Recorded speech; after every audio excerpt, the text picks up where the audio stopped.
आप देख रहे हैं SY लाइव न्यूज।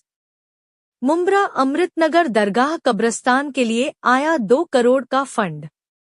नजीब मुल्ला ने दुआ पढ़कर किया उद्घाटन। कहा, अब बदलेगा कब्रस्तान का पूरा रूप, बनेगी मजबूत दीवार, नई लाइट, महिलाओं के लिए बनेगा अलग शेड और गुस्लखाने की होगी नई व्यवस्था। इस दौरान ट्रस्ट के अध्यक्ष नईम खान ने किया महाराष्ट्र के उपमुख्यमंत्री अजीत पवार और नजीब मुल्ला का शुक्रिया। यही नहीं, नजीब मुल्ला ने किया बड़ा ऐलान। मुंब्रा के 3 कब्रस्तानों के लिए आया है 7.5 करोड़ का फंड। मित्तल, दाऊदी बोहरा और दरगाह रोड कब्रस्तान में भी जल्द शुरू होंगे विकास कार्य। मुंब्रा से यूसुफ पुरी की रिपोर्ट। तरफ से हमारे नजीब मुल्ला का और अजीत पवार का शुक्रिया अदा करता हूँ। आज ये बात इलेक्शन से पहले की थी, लेकिन उस टाइम नजीब भाई ने दादा से बहुत रिक्वेस्ट करी, मुंबई के बारे में बात करी, मुंबई के हालात बदल, और ये फर्स्ट टाइम यानी 70-80 साल के बाद नजीब भाई एक कब्रिस्तान में किसी नेता का पैसा लगेगा, वो आपका लगेगा थाना नगर पालिका के थ्रू। ये एक बड़ी खुशी की बात है। यानी आप देखेंगे 1985 में हम लोगों ने बाउंड्री तोड़ी, 85 में जनता ने बाउंड्री बना दी, और बाउंड्री जो वो लोगों के पैसे की बनी थी।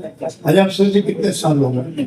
उसके बाद आज एक हालत थी, तो यहाँ से और स्कूल का दौरा है और अफसरान आला अफसरान उधर पहुंच चुके हैं। तो मेरी तो बहुत अरसों के बाद आपसे मुलाकात और गुफ्तगू हो रही है।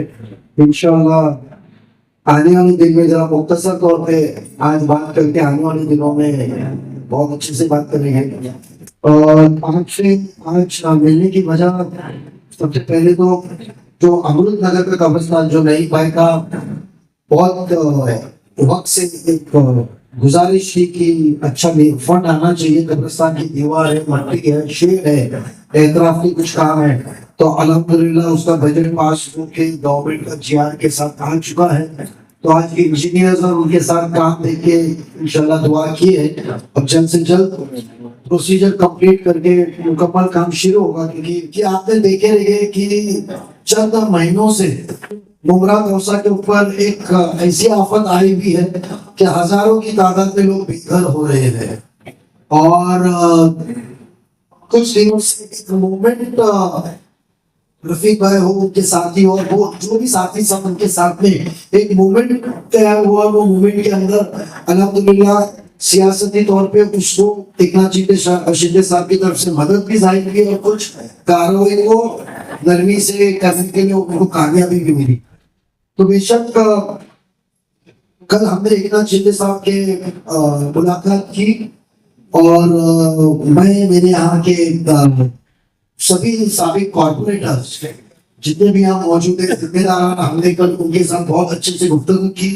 राजन केनी भी साथ में थे हमारे, क्योंकि वो साथ में ही हमारे वो एक्चुअली उन्होंने काम करने के से आए थे, क्योंकि हमारा जो अजीत पवार ने नजीब मुल्ला ने बहुत मेहनत करके हमारी दरगाह के लिए 2 करोड़ रुपये मांगा, 2 सवाल ऊपर तो सेंक्शन हुआ। तो वो देखने आया था कि भाई दीवार बनाना है, ये करना है, वो बनना है। तो उन्होंने आज उसका ओपनिंग सेरेमनी 2 करोड़ है और 25 लाख रुपए यहाँ लेडीज लोगों के लिए बाउंड्री बनेगी, उनसे खाना बनेगा।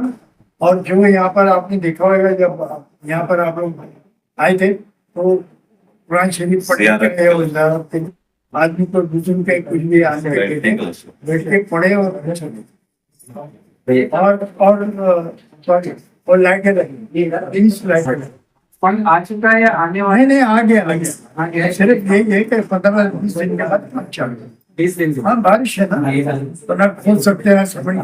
इतने साल के बाद ये काम आज उद्घाटन हुआ। 1985 में हम लोगों ने ये चंदा जमा किया था, और ये जो हमारी दारुल फलाह मस्जिद है इसके भाग बड़ी के चंदे जमा किए थे। सरकार से शिंदे साहब से विनती है, क्योंकि शिंदे साहब ने बहुत बड़ा ताउन किया है और गरीबों के मसीहा तो है ही, वो उन्होंने मदद भी की है। और जो मूवमेंट रफीक कामदार साहब और बाकी के लोग सब जिम्मेदार चला रहे हैं, अल्लाह उनको कामयाब करे।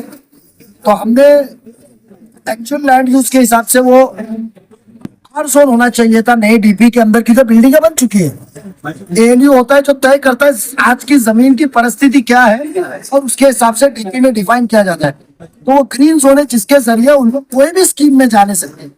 गवर्नमेंट को भी रेगुलराइज करना है तो कर नहीं सकते, तो हमने दो चीज मांगी है कि आप उसको ग्रीन का आर करें, क्योंकि डीपी कॉर्पोरेशन का शासन के पास में गवर्नमेंट के पास सबमिट हो चुका है। डायरेक्टर टाउन प्लानिंग को बोले वो कि उसको आर करें और उस तरीके का एफिडेविट दे उनको, इसको हम क्लस्टर में लेने वाले हैं, जिससे वो सरकार को वक्त है और आवाम को एक मौका दे कि मिलकर क्लस्टर योजना में जाए और गैर कानूनी घर को लीगल करा के। यहाँ पे उसमें क्या मेरा दौरा नहीं था, खान साहब को हमने कब्रिस्तान के अंदर फंड का वादा किया था, जो फंड 2 करोड़ रुपया लेकर आए, कब्रिस्तान के लिए 7-7.5 करोड़ रुपया लाए हैं। तो उसके अंदर काम का अंदाजा लिया, कंपाउंड वॉल का काम है, मिट्टी का काम है, इलेक्ट्रिक काम है, साइड में शेड का काम है। तो ये सब खान साहब ने पहले से डिमांड की थी, तो उनके साथ में, क्योंकि ये महराज और आशिक भाभी के साथ में ये लेटर डिमांड किए थे, जिसका फंड मेरे जरिए शिंदे साहब की मदद से अजीत दादा ने दिया था। प्लेग्राउंड के बारे में कुछ बता रहे थे? प्लेग्राउंड का काम चालू, हमारा कह रहे हैं कि हम मुंबई क्रिकेट एसोसिएशन को आपने पेपर में पोजीशन दिया है, काम करने देंगे नहीं। ये आवाम का आके हमने पैसा लाया है, यहाँ क्रिकेट खेलने को आम लोगों को, आवाम को मैदान चाहिए। आपको एमसीए का इतना शौक है तो वो मुमरा स्टेडियम ले ले और वानखेड़े जैसा बनाया और सहूलत देगा, हमको कोई एतराज नहीं है, पर वो प्लेग्राउंड हम आवाम के पास ही रखेंगे, मुंबई क्रिकेट एसोसिएशन को देंगे नहीं। हमारी सिग्नेचर मूविंग चालू है। आपके जरिए मैं चाहूंगा तमाम आवाम से अब प्लेग्राउंड बचाने को हमारा साथ कीजिए।